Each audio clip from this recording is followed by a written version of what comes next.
So today is March the 6th, and I'm recording because I am going to have to leave 8th period after a few minutes. So I'm actually going to go through even the math workshop on this video, which is fun. Looking at the math workshop, to be honest, number 5, you should be able to do, because it is a lot like the ones from yesterday and the day before. Okay. 7, like I said, you should be able to do, because it is a lot like what we've done before. The one that is weird, and I'm here to help you with a little bit, if you will listen, is the key, is number 6. Okay. So I'm going to point out some stuff. I know it's a lot of words for a math problem. But if you look at number 6, just kind of pick out the parts with me. It is not as bad as it looks, okay? So I want you to just think about, hone in on this orange box, that S is greater than 2. Think about that, S being greater than 2. All my answers should be greater than 2, because my variable is like you're trying to find the variable, right? Now, I want you to go back to thinking about this. Back when, a few months ago, we learned about graphing inequalities.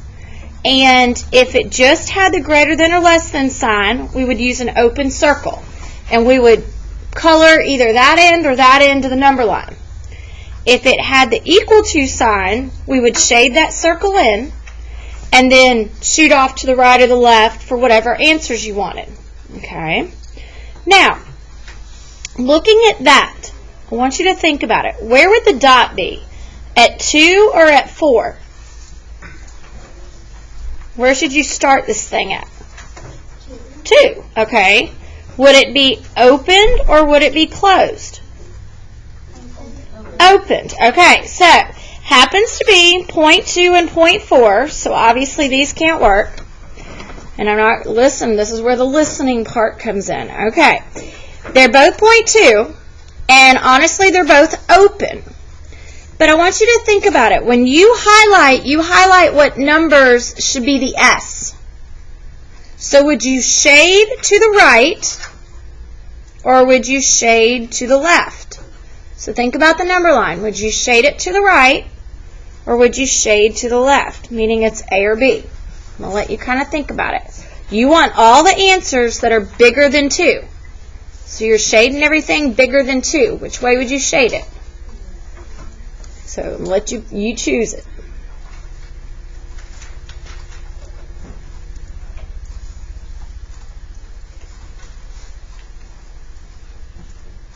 Now think about it. You know your circle would be at 2, but would you go to the right or would you go to the left if you want all your answers to be bigger than 2?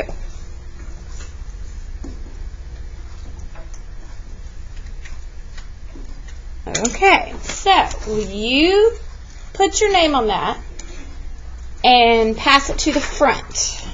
8th period, I'll get yours tomorrow. But for right now, 7th period, will you pass them to the front? I know it's weird. Put your name on them and pass them to the front. Yes? 7, we should be able to do that because it's just graphing. So take a minute and do that if you need to. But that was my whole thing. I kept begging y'all to do it.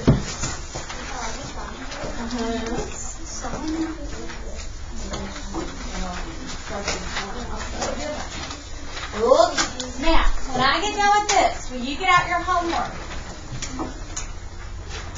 When I get these, will you get out your homework? It was the page 652. 1 through 12. Good. I'm just looking for names. Okay, looking for names. 1, 2, 8th period, just hang on to yours. I'll give them the mark. Okay.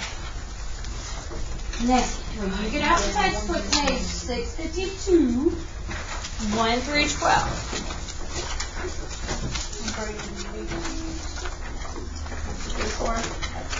Wait, I'm Now, on the 652, 1 through 12, I'm going to go around and peek over your shoulders at if you did it or not or whatever. I guess you'd say 8th period. You're just going to wait on me and then go over it when I show it on the video in just a second.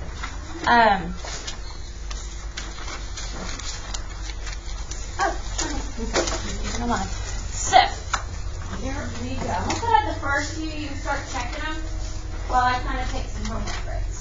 So, since today's kind of the first day of doing this, like I'm kind of just doing effort. Tomorrow, probably a little more picky if you get the drift. So, okay, so here's the first few, 1, 2, and 3. Whoops, 1 second, something happened. There we go. Okay, so start looking at 1, 2, and 3. Okay.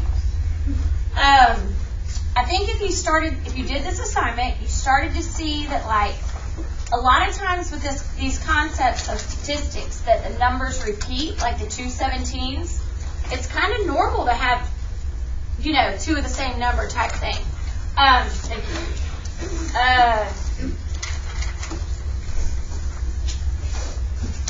Let's see.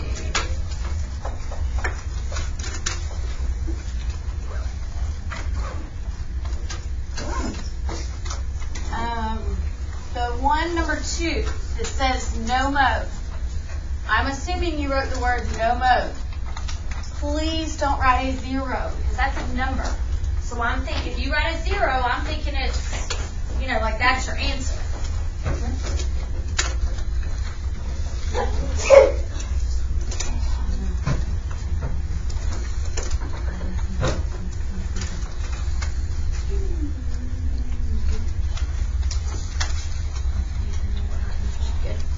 I'm trying to see. Okay, I'm trying to see if there's anything else I can point out. Are y'all getting, like, on number 2, the median right, where you had to add them together and divide by 2?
But, as you can see, I put a little orange box next to it. That's because when Miss Sawyer and I started comparing answers, we wanted to, we're just checking. I mean, it's a bunch of math. We want to make sure that we got the right stuff. All it is since that one was money, those are money amounts, I rounded the 3, money amounts. The 3 told the 8 not to go up, just stay the same. But I didn't even realize it was money. You're good. I'm just trying to finish this. I didn't realize it was money, so my first one, you can see I highlighted the yellow answer.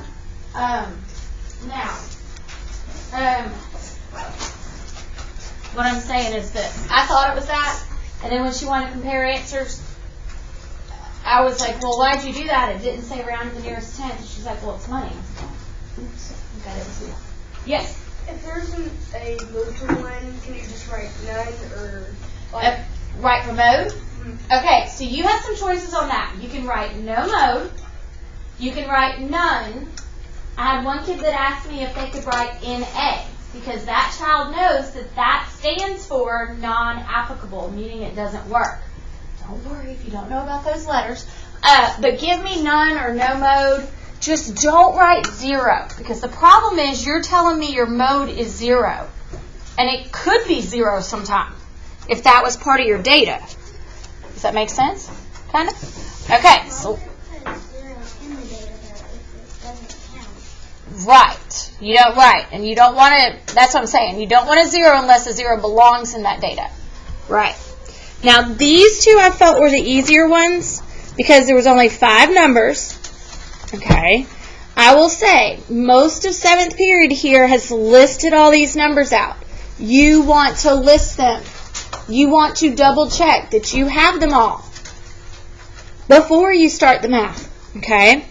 And then you got to watch the wording. If it asks for all 4, you got to do all 4.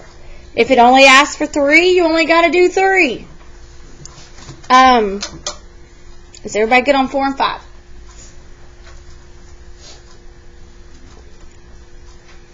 Okay. 6. Like 6 and 7. I don't know. 6, the median's 18, mode's 18. The range I just subtracted. You had to put them in order from least to greatest, or you'll get about half these answers wrong.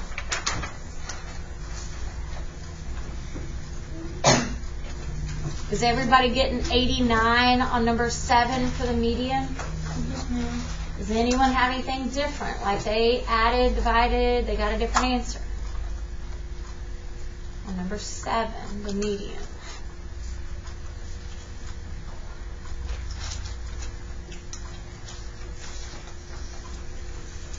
Interesting. Okay. 8, 9, the numbers started getting a little bit longer, or there were more numbers, I guess, is what I should say. 8. This is why I wish some of you didn't stop at number 7. Number 8 has 2 modes. I need you to see that since there are 3 24s and 3 26s, those two happen 3 times each, and they're more than those 2. So that's why there's 2 of them. I got a question. I need you to kind of listen a second. If I were to take this same list, but cover up these 2, what is the mode now? 24.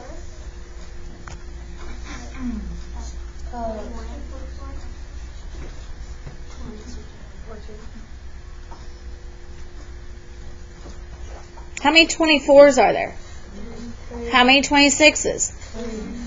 Do any have any more than the other? So how many modes are there? No mode, because none of them happen more than the rest, guys. They both happen 3 times. They both happen the same amount of times, so there's no mode. What if I did this? Now what's the mode? 26, because it happens 3 times and 24 only happens twice. This is why I need you to do your homework so you could see the different kind of pattern stuff. Okay. And divide, did you get 50?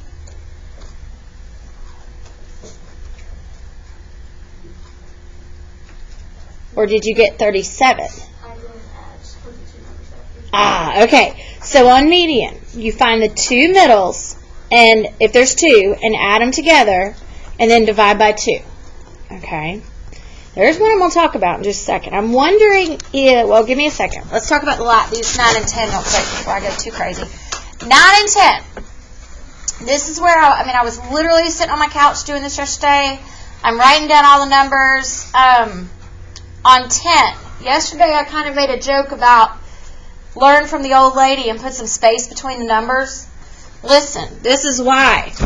Because I got done, I had all of them listed. And I counted them, and I only had 11. And I looked at the list, and there was 12 or whatever. So I knew I was missing one. I kind of had to go back in and put it there. If you miss one or you put the wrong number, it'll change all the math. So I crammed it in right there, which is okay with me. I know why people do that. It's okay.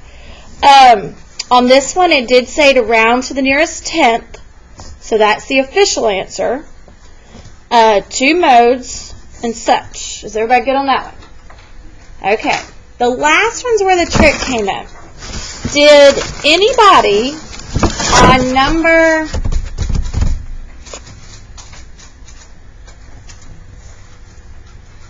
Did anybody on number 12, look at your number 12 for median.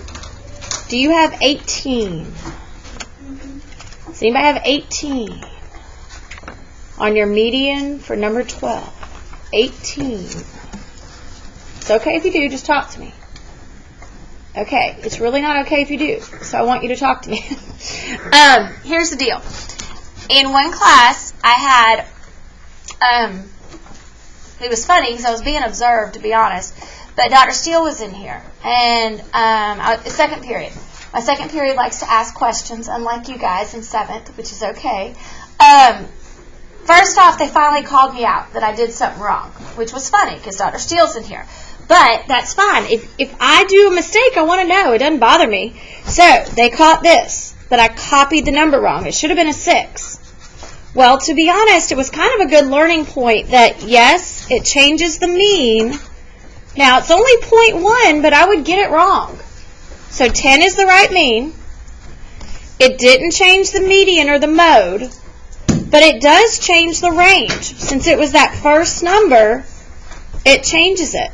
So I would have missed half the points on that question, which is kind of a good learning experience that you want to triple check everything when you do this stuff. Okay. The second thing was this. A lot of kids on this one, for this median, got 18. And I was sitting here, and Dr. Steele's in here, and I'm questioning, I'm trying to figure out why would they get 18. And they're like, the calculator said it. The calculator said it. I'm like, I don't get it. I don't get it. Here's what we figured out. We had a big learning thing, okay?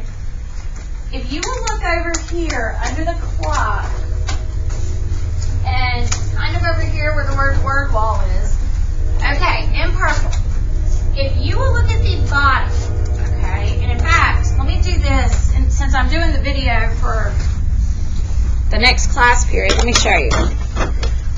Basically, to find this average, okay, it's 12 plus 13 divided by 2. So, keep that in your calculator. 12 plus 13 divided by 2 equals. Sorry, there it is. What do you get? 18. Or 18 point, no, you get 18.5. Okay, now why did you get 18.5? Because divided very separate. You got to do division in order of operations before you can ever do addition. Basically, we are keying it in the calculator wrong. And I never thought about it because old lady Miss Donahue is only used to a little bitty regular calculator. So when I type it in, I do this. 12 plus 13 equals, I get 25. And then, like, that's on my screen, and I hit divide by 2, and I get, what? 12.5. But when I key it in the calculator, basically I know that I need to do this, I do the addition, before I do the division. Now, the other trick is this. This brought up the parentheses and the idea of the parentheses on the calculator. If you type it in with a parenthesis and all that equals, it will give you the right answer. But you're going to have to know where to put parentheses. I just know with median, we got to add them together before we can ever divide.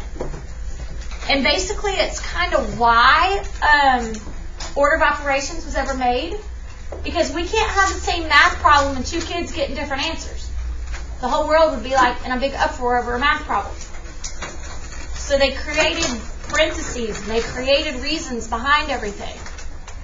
Okay? So when I key in something personally, because I'm not used to this parenthesis button and all that, I just, I'll do 12 plus 13, I hit equals, and then divide by 2 equals. Kind of doing one math for every step. Does that make sense? I would really watch this week as we do classwork, homework type stuff. Please check your answers. You don't want to miss every median question when we have a test because you'll have a bunch of points off. Okay? Does that make sense? Kind of. Okay. Now, basically, here's the plan. I have given out, yesterday after school, I sent out a remind with a Quizlet link for a bunch of vocab. Okay. That vocab is for next Friday. Thank goodness. Okay? Here's why. Because I'm getting ready to give you this, and there are 9 words for just this week alone. Then, next week we add 6 more. So my advice is, like, in a minute, we're going to be copying down the definitions, but my advice is to start this week reviewing using the Quizlet. Like start getting to know it. Then by next week, next Monday, we'll know them all. Okay? Yes? On the line, you sent cards for Friday, March 13th. Not the 13th? Oh, it's the 15th. Is it the 15th? Today I wrote 15th. I wonder why that date seemed different. Yeah, it's next Friday. There's no telling. It's next Friday. Basically, our first test on statistics is next Friday, March, I think, the 15th, and it has vocab, mean, median, and mode, and range, and like 2 other things we'll do next week, okay? Now, today's new stuff, please look and listen, okay, is real easy. Okay, can y'all pass these back? Or do you not have to? Or did I mess up? Okay. On the back, I'm going to teach you something new, but it's easy breezy. It's really not even mathematical. Okay. Please flip it to the back. 8th period. Let's look at 15. Okay. In a minute, I'll let you loose on the rest of this thing. But for right now, let's look at the back. On number 15, it says, describe the data set by listing the attribute measured, big words here, the unit of measure, the likely means of measurement, and the number of observations. Listen, it's a bunch of big words for a bunch of easy stuff, okay? Now, I want you to just look at this chart. It stands for, I think you can tell, pet weights. Pet weights. Let's say it's a bunch of dogs. Whatever. It's pet weights. Now, we can see it's in pounds, and it's a bunch of numbers. Everybody good so far? Okay. I'm actually going to start with the easiest one first. I'm going to go down here to number of observations. How many pieces of data, or how many numbers are in that chart? 10. Bam. You got that one. Like I said, big words for easy stuff. Okay. We're good so far? Okay. Go to this one. Means of measure. Now, I need you to think about it. Weights of, let's say, dogs and cats. What do we weigh them with? Pound. Okay, but what object do we use them to weigh? Scales. A scale. So we kind of have to think sometimes, a little weird, out of the box. What do we weigh ourselves with? A scale. Does that help a little bit? I mean, like if it was inches, what would you use? A ruler. If it was yards, what would you use? A ruler or a yardstick. It's kind of weird, that part, but you just kind of have to think about it, okay? What would cups be? We're going to talk about it. Please. Unit of measure. What kind of mathematical term are all these measurements in? What do we weight in? Pounds. Yeah, pounds. It's easy. It's right there in the chart. I know it's kind of silly, but that's what it is. The unit is pounds. It might be inches, it might be feet, it might be gallons, quarts, whatever. Okay, and the last one is called attribute. Attribute to me, and it even says it up here, is what is measured. What is measured? What is this whole chart about? Pet weights. You got it. It is about pet weights. Easy breezy. Like it's nothing of this part's hard. It's just remembering which is which. Okay. Are we good so far? That didn't scare you, did it? Not well, it's okay. Let's do this one. I bet you'll be like, okay, I get this. Okay, 16. So, we're now looking at serving volume. So think about like being in the lunchroom. They're only allowed to give you 2 cups of lettuce, cheese, 1/4 of a cup, soup, 1.5 cups. Like, think about it kind of like being a menu. Not a big deal, okay? So, how many observations did they do? 6, 5. How many numbers? 5. 1, 2, 3, 4, 5. Everybody good? Okay. Your means of measurement. What do we measure cups with? Keep going. What is the thing used in the kitchen? Measuring cup. There we go. Like, this is the weird one. I have to dig it out every time. But it's called a measuring cup. A measuring cup. I know that's silly, but that's literally what it's called. Okay. The unit of measure is cups. What is the mathematical term is cups, even though it doesn't seem like it. Cups, ounces, quarts, gallons. Okay. And the attribute is serving volume. See, it gets easier. You may have to, do a little memorization. You got to know which is which. But it's just the title of the chart. That attribute is a big word for what's the title of the graph or the chart. Get on that one? Okay. So, in a minute, you will do these 12, 13, 14. And down here, there are mean, medium, mode, and range of a couple. But for right now, until you get done with the vocab, give me a second, I'm finding the vocab. Okay, here is the vocabulary. So, I need you to be copying this on the front and then try to finish this assignment so you don't have any homework. Okay? Homework is to finish this thing. Thank you. Finish this worksheet, front and back. I will stop.